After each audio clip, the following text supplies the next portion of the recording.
Ethiopia ma qayb ayay ka noqotay qorshaha iyo dhagarta la rabo in Somaliland lagu burburiyo.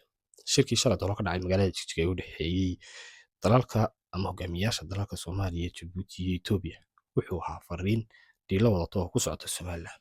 Sidoo kalena wuxuu noqon karaa fariin baraarujin karta ama indhaha u furi karta shicibka iyo siyaasiyiinta Somaliland.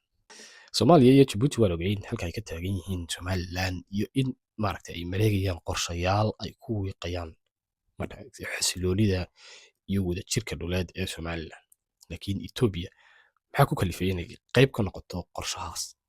Aan dib ugu noqono kulan dhex maray madaxda labada dal ee Djibouti iyo Ethiopia kaasoo ka dhacay dalka Djibouti.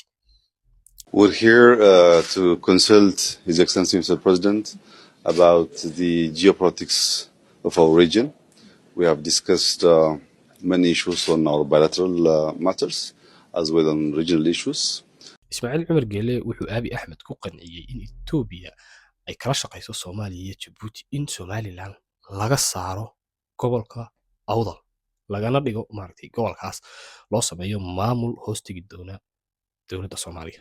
Ismaaciil Cumar Geele wuxuu u ballan qaaday Abiy Ahmed in Ethiopia dekad laga siin doono magaalada Saylac waa haddii qorshahaasi uu hirgalay. Ethiopia iyadoo ilaashanaysa danaheeda juqraafi siyaasadeed iyo sidoo kale inay access u hesho bad ay raadinaysay muddo ka badan 35 sano ayay qorshahaas aqbashay. Kulankii labaadna wuxuu ahaa kii shalay toole Jigjiga ka dhacay oo Ismaaciil Cumar Geele isu keenay Abiy Ahmed iyo Xasan Sheekh Maxamuud iyo Abiy Ahmed arrinkaa way isku afkarteen oo Xasan Sheekh Maxamuud uu ogolaaday in Ethiopia haddii ay qorshahaas ka qayb qaadato la siiyo dekadda magaalada Saylac. kulankaas saddexda madaxweyne markuu dhamaaday ama saddexda hogaamiye kulankooda markuu dhamaaday waxa kulan wada qaatay madaxweynaha Soomaaliya Xasan Sheekh Maxamuud iyo ka Djibouti Ismaaciil Cumar Geele. intii uu shirkaasi socday Ismaaciil Cumar Geele wuxuu Xasan Sheekh Maxamuud la kulansiiyey ama u keenay isagoo gacanta haya ogaaska beeshiisa waa beesha madaxweyne Ismaaciil Cumar Geele.